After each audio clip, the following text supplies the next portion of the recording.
Anyway, let's get into it. All right, Australia defeat India 3-1.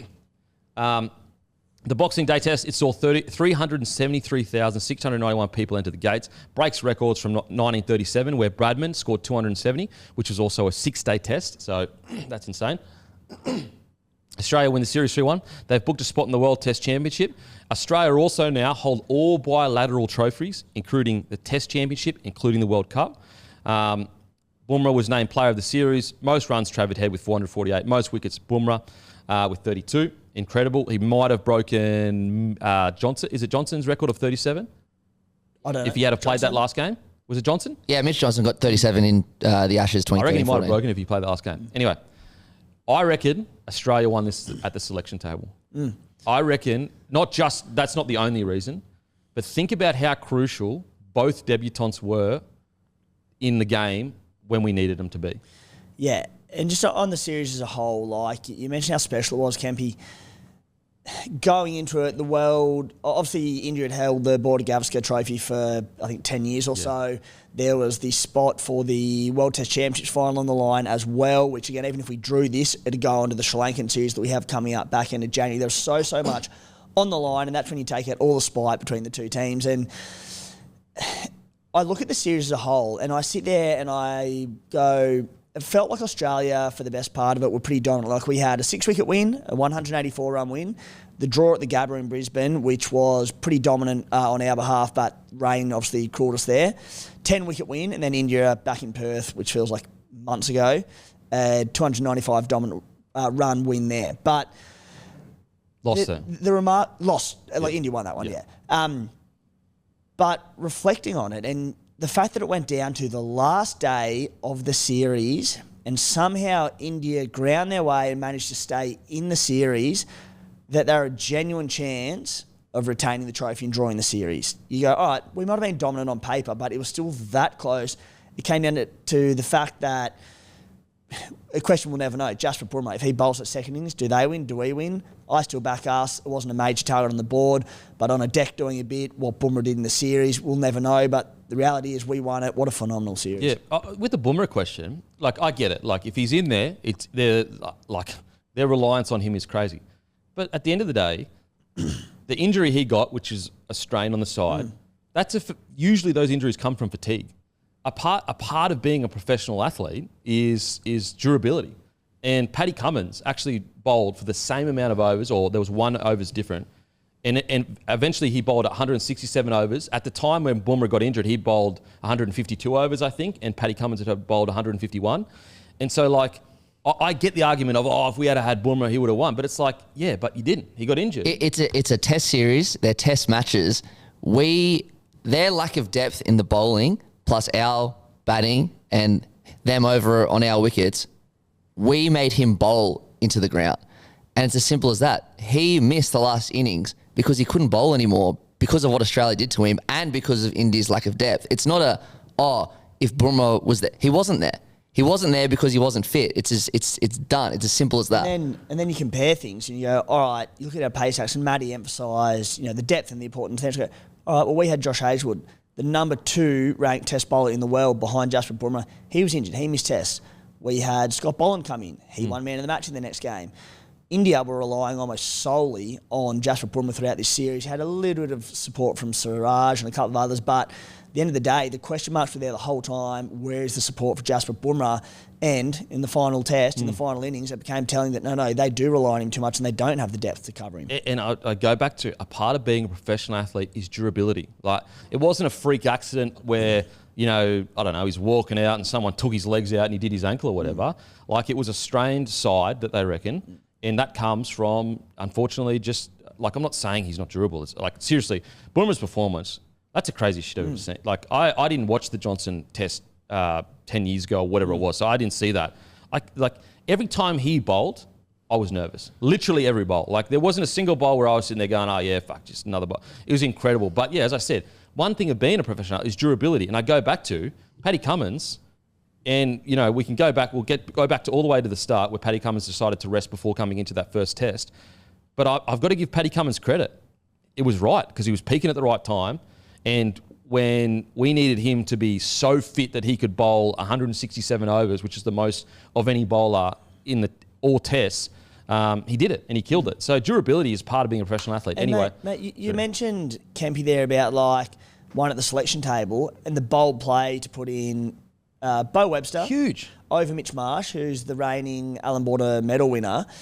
And the big factor in that, yes, there was form come into it and Mitchy Marsh hadn't made enough runs, but it was that he wasn't contributing enough with the ball because his body wasn't up to it. And they went, all right, we need someone who can come in and play the same role as him, but get more overs out of it. And that was Bo Webster. And he came in and did that. And you're like, they made that big decision. Huge decision. Like that, and they made that decision off a winning. They won the test. Like the balls to make, like, because that's, I feel like coming into this test series, a lot of the criticism was it's a boys' club, like too soft. They're all mates. They're not willing to drop the current playing group. Like that was some of the criticism of this current roster. But to bring in McSweeney and go, it's McSweeney, correct? Yeah. Yeah. Bring him in, and like he didn't play shocking, but he didn't also play great. But then to bring in Constas and do what he did, like I understand, like we can talk about Constas in his next test and whatever happened there or whatever, but his 60-run debut, like he was the first batter I felt in this series that really took it to Bumrah. And if we didn't have that 60 runs, do we win that series? I'm not sure. I don't know if we go back and look at the point, like how many runs we had. And so again, I'm not saying that the only reason we won the test was because of selections, but I do think the selection table was one of the big factors in why we won. And circling that back to, excuses of, what if Bumrah was there, what if he wasn't? But it's like, at the end of the day, he had no support. And it comes down to 3 telling overs across the course of the series. And that was the first 3 overs of Australia's final innings, where they came out India, no Bumrah, needed to have their tails up, needed to take an early wicket or two and go, no, you're only chasing 150, 160, whatever it was, but we're going to heap pressure on you. We're going to make this as hard as we can. And they had Siraj and Krishna. They conceded 35 runs in the first 3 overs of an innings in a test match, which is remarkable. It was the most Australia had scored in the first 3 overs of a test match ever. The pressure was just relieved immediately. And it was like they came out and they got Constas off an absurd shot not long after that, and they were 1 for 39 or something. It was like, it's too late. Like all of a sudden you're chasing 110 and the foot's been taken off the throat, and it was like they somewhat cruised to victory. It was relatively comfortable. It was weird, because there was periods where we lost Marnus, and then when Steve Smith went as well, and like I was like, oh shit, like what's going on here? And then when talk about Bo Webster's calming presence. But Jesus. There was 10 wides, as in like across 2 balls, 2 lots of 5 wides in that first 3 overs, and you're just going, you cannot do this at this level. No one can get away with it. Look, okay, imagine this. Imagine Paddy Cummins get injured going into the last day. Imagine if Stark, Boland, Webster rolled out and threw and bowled 10 wides. You'd be going, what the fuck? If I was an Indian fan, I would be absolutely ropeable at how they bowled on day 5. They were just throwing up some of the biggest pies you've ever seen. It's a small run chase. There's been not a team who's got over 180 in the whole test. And even after they let Constas get 30 runs so quickly, when Travis Head and Webster were in, they put the field back, and then they were just like, sweet, we've got 3 days to go. Single. It was horrendous from India, especially after the day before when they actually bowled all right in that's parts. the crazy thing. The day before, Bumrah goes off. They fucking got a bunch of wickets straight away, and you're going, like I actually put in my like synopsis or wrap up of the day how brave India were when Bumrah went off, and all of a sudden they stood up and it was like kind of like, oh, okay, everyone's talking about India's depth. Maybe it's just because they almost feel like if Bumrah's here, we'll just rely on him. And then once they lost him, they were like, okay, we need to step up now. But they didn't do that in the last day. Just a quick fact check. So I just went back and looked at most wickets in a series in Australia. The record is Rodney Hogg, actually, in the 1970s with 41, but there was 6 matches back then. Then there was another guy in the 1920s, M. Tate, who got 38. Then it was Johnson. So he wouldn't have broken... Johnson doesn't have the record, but he was close enough. Yeah. And I think also, like, it's probably more comparable because I'm assuming the pitches back in the day would have been a bit different. Lot rougher. Yeah. Lot rougher, especially in the 1920s. Yeah. We're going to do our new segment. It's Grumpy Bloke of the Week. And sometimes it'll be happy, sometimes it'll be grumpy, baby. This bloke, he needs to turn his frown upside down. It's not a happy one. Coley, he's our Grumpy Bloke of the Week. Coley is our Grumpy Bloke of the Week. And I tell you what, Big Daddy Boland. Oh, yeah. If there was one man that made Coley grumpy, it's Boland, baby. It's Boland. He had his number the whole series. And look, I don't know what he was looking for. Was he looking for runs in his pockets? Was he looking for form? Because he looked nervous. Big Daddy Boland might smack his bum again. He was looking for his cover drive from about 5 years ago. But, mate, let's talk about Scotty Boland. Is he across all sports one of the greatest reserves of all time? Like, and I say that not in a disrespectful way. I say that in like, he might be the greatest player ever to not be in the starting side. I understand, like, travel-wise, he doesn't have as good statistics.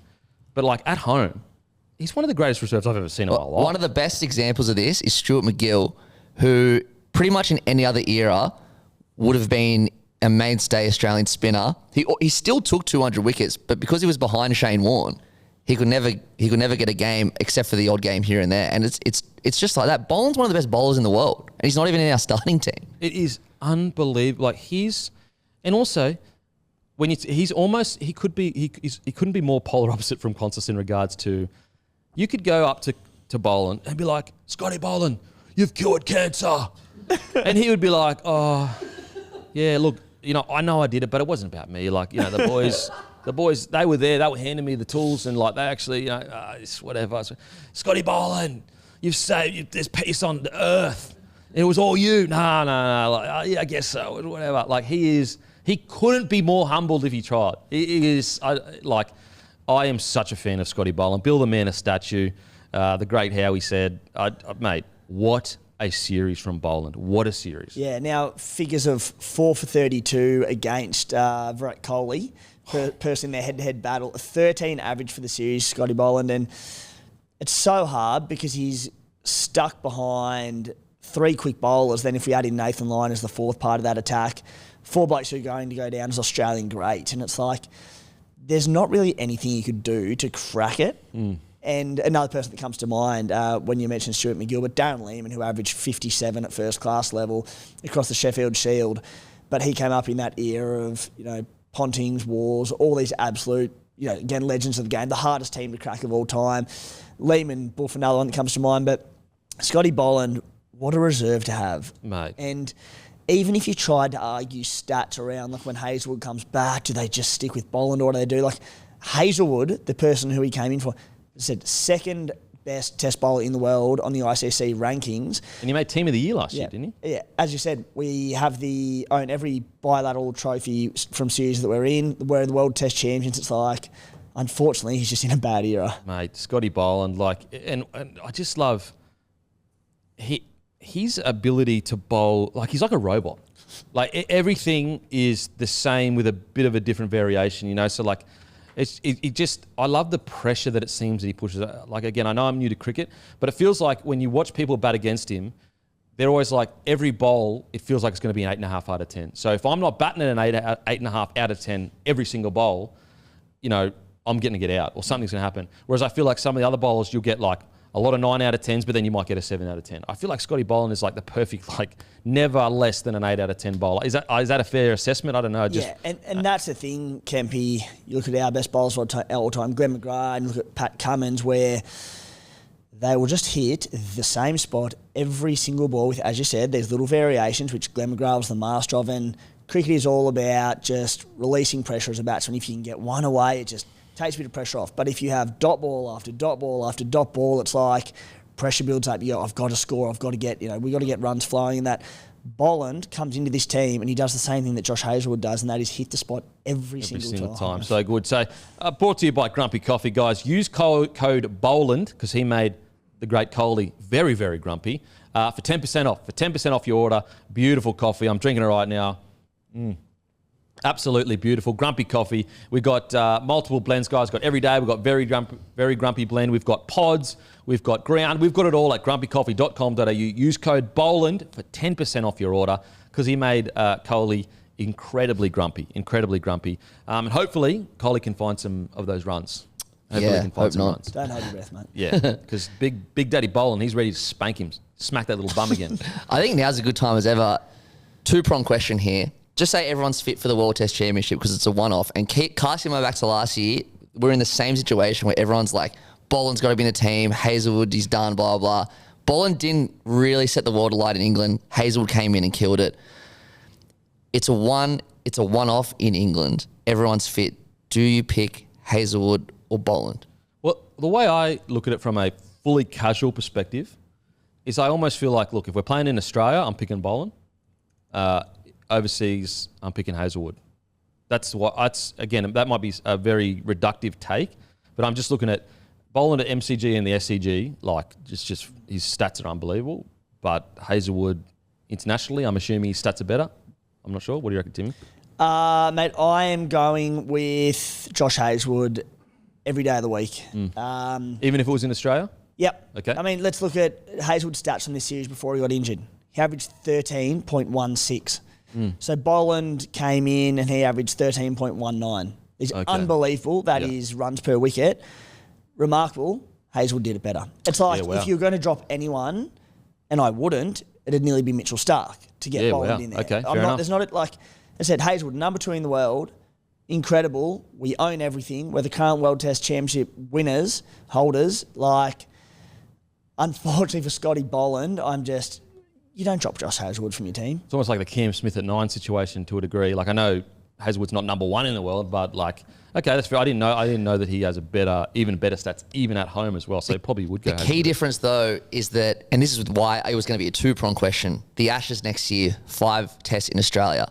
Is anyone really backing Hazlewood to play all those games? Like, do you pick Boland because he's more injury prone? Hazlewood is terribly injury prone at the moment, and that's the problem. Like, I don't know what the stats are, but he seems to be out every second test. And the only reason, like, Stark's never injured, Cummins is never injured. The only time we ever see Boland is when Hazlewood is injured.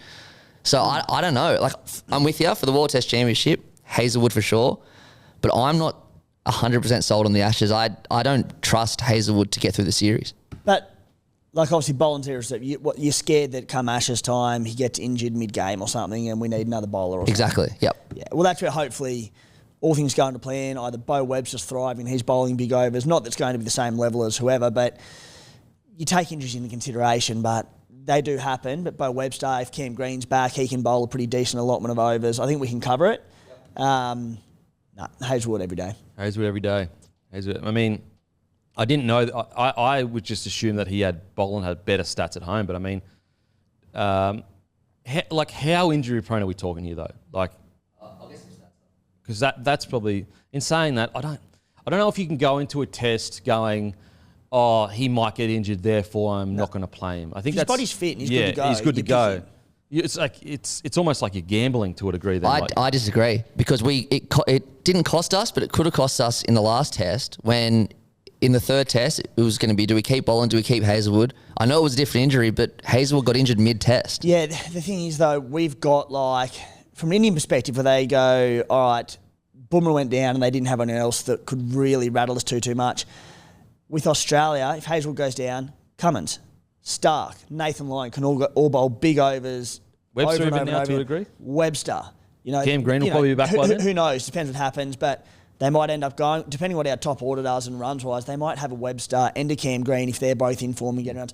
We've got options to cover him if that does happen. You forgot one bloke. Forgot one bloke. Who'd I forget? The great Travis Head. He can bowl. With the hot hand, baby, the hot finger. Have to cool it down, baby. Have to cool it down.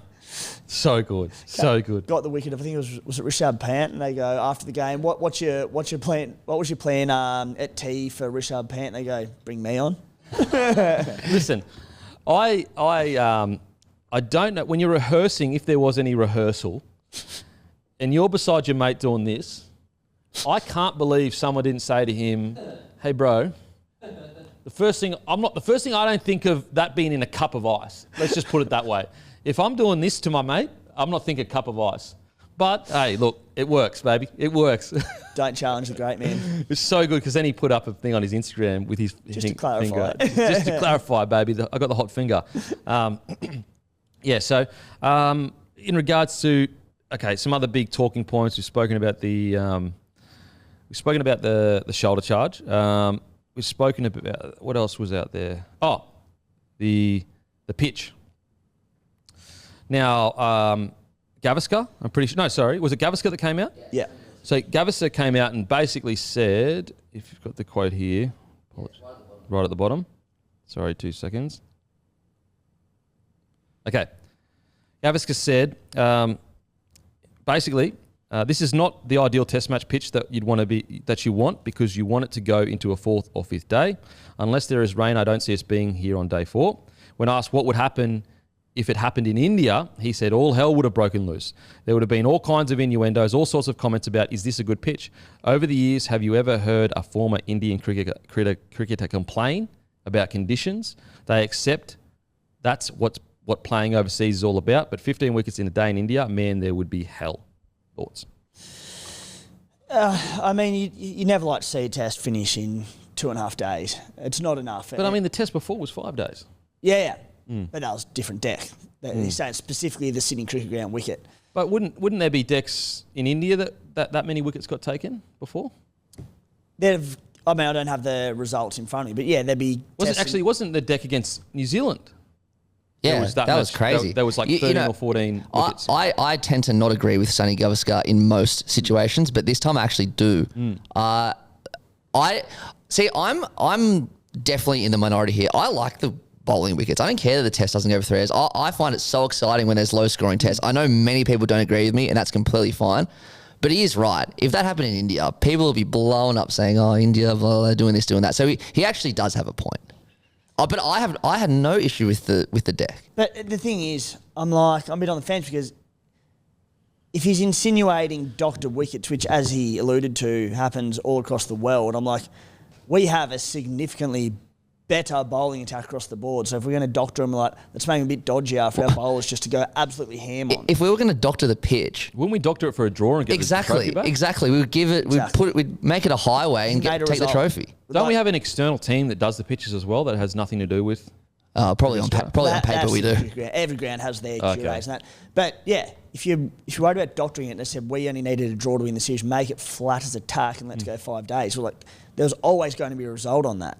Yeah. And I'll throw another thing in terms of it, not so much the doctored side of things, but being a 2.5 day test. Let's face it for what it is. Like some of the batting at the moment, and I'm pretty big on this because I think T20 cricket has significantly impacted, I think it's well known, the ability for batsmen to dig in and play patient and for tests to go longer because there are so, like we're seeing switch hits in test cricket, we're seeing reverse ramps. It's like these things are going to lead to quicker runs and more wickets. And you sit there and go, oh, the wicket wasn't good enough. The wicket was okay, a little bit on the side of probably a bit too much in it for the bowlers and not enough batsmen, but you look at the way Constance gets out in the second innings. That's got nothing to do with the deck. You look at the way Marnus Labuschagne got out in the second innings in Sydney, like putting it straight down the throat of Gully, that cut shot as well. Same thing, not a good shot, didn't play it well, so it's got nothing to do with the deck. Even Kohli, you could tell he was fuming when he edged that ball because he should have just left it. He keeps getting out the exact same way, and it's like, I think a big part of it is that the batting isn't up to scratch, and certainly the Australian bowling attack and Bumrah in the first innings were superior to the batsmen. Is there an argument to be made that because both, like you look at both teams, it was low scoring, that the pitch was just doing a lot? It was doing a bit, and it was lively. And so with Sonny, it was probably a little bit too lively. They probably could have flattened it out a little bit for the batsmen, but the batsmen also can't make excuses for shit cricket shots. I think also as well, just quickly, like if we wanted to doctor a pitch, wouldn't it be against our interest when they've got the best bowler in the world in Bumrah to have a spicy pitch?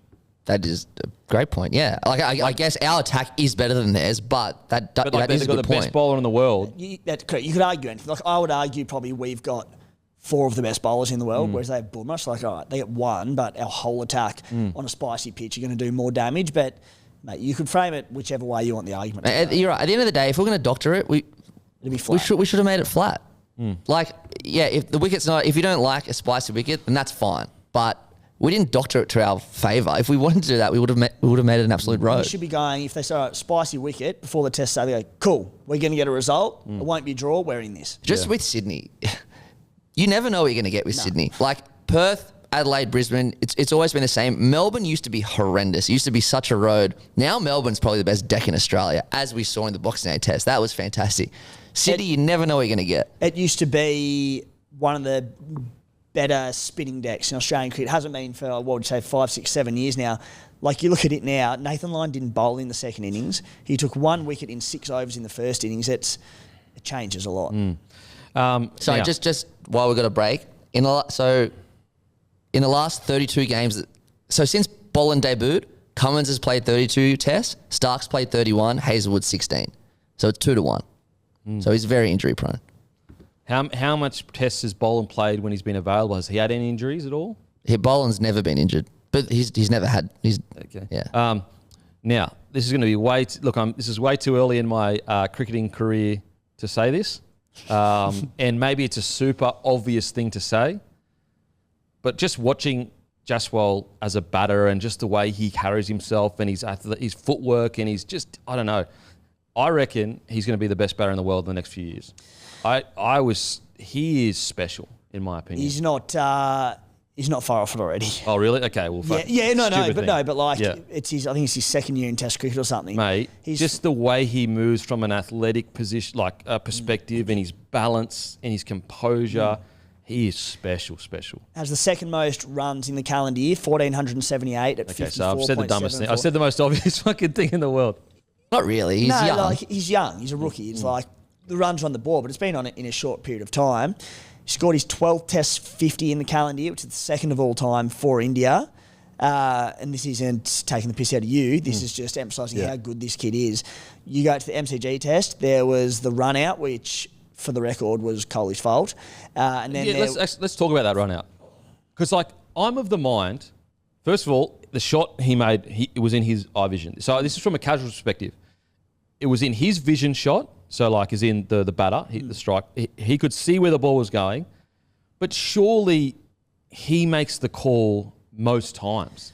The batter does. What you taught from day dot, Kempy, is that if you're the batter on strike and you hit in front of square, which is square is basically in front of your body, it is your call because, generally speaking, you're running to the danger end. Yeah. Where it's going to the fielder. In this circumstance, it was at mid-off. So mid-off, you're going to peg it at the bowler's end stumps. You're putting yourself in danger. You think you can make the run, go for it. But if Kohli's doing what he does properly and he's backing up and he's not ball watching and stopped, he's running the non-danger and it's not on him. It should have been an easy single as soon as Jasprit said, yep, go, go, go. Kohli got caught ball watching and, If Kohli gets... let's say Kohli immediately goes and he gets out, then it's clear whose fault it is. It's obviously Jasprit's fault because Kohli didn't even start. He didn't even start to run. He was just standing there like this. And when Kohli heard the yes call, if he took off, he would have made it. He's making it, and plus they're throwing at Jasprit's end anyway because it's 21 metres closer. But it ended up going. They ended up missing because Jasprit turned around and went back. They ended up missing the wicket, and the second attempt is what got the wicket. It's a debacle. So I just can't. There was a lot of people saying it was Jasprit's fault. I just, as a casual viewer, I can't understand that for the life of me.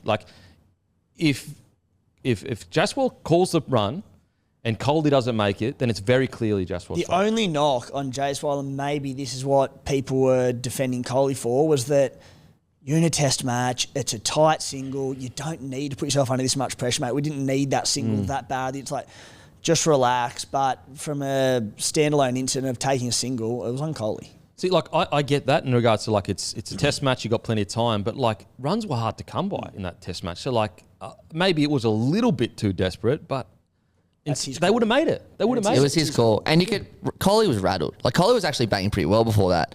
And then he got out a few overs later because you could tell it was on his mind. I personally, just from a casual perspective, I thought it was Kohli. Look, if Kohli, as I said, let's say you were going to sit here and say it was definitely Jasprit's fault. Kohli didn't even take off. He wasn't even in a position to take off. He was leaning on his bat almost. He's ball watching. So anyway, but Jasprit for me, from just a purely... just watching the way his balance is and his athletic ability and his footwork, he's special, man. Special, and sorry to go back to Constance, but there are similarities between Constance and Jasprit. There's these two young opening bats. They're both flamboyant, but there's also a lot of technique about both of them, more so Jasprit. He's got confidence about him. He's got a bit of character about him. He's a phenomenal batsman to watch. And, yeah, he's going to be great. Mate, just sometimes just watching, like, arguably the best bowling attack in the world, Australia, and watching, like, Jaiswal almost he just looked in control, whereas I felt like a lot of our batters, when Bumrah was bowling, we looked not in control. We looked like we were constantly playing defence, constantly on the back foot. I thought he's special. I love watching him play. That 160 scored in Perth was phenomenal. He did not look like getting out before Coley barbecued him in was that Melbourne? Yeah, in Melbourne. Like, that was going to be another big 100. He was very, very unlucky when he, that controversy, which wasn't controversial because he was out. Like, he got another 80 then as well. He is the goods. I will say, how anyone could say that he wasn't out is outrageous. If you ever wanted to know what bias is, like an example of what bias can like how strong bias is, how much it can literally make you think you are looking at something different, look at that incident. I threw up a post of when it happened, and there was a lot of comments, like, obviously from an Aussie fan base saying, of course he hit it, you could see the deflection, like, dumb post and that. An Indian shared it on Instagram to their story with a poll, out or not out, and it was like 85% not out. Yeah. Like it's just bias. It's just bias. Like, if you wanted a real life example of, like, your eyes are seeing exactly what happens. Like, there is no denying it changed direction. You saw the hit, everything. That's an example of just bias. And we're all guilty of it. We all see it. It all happens to us when we're playing. Now, don't get me wrong. Some people are more biased than other people, or they allow bias to affect them more. But that was just crazy.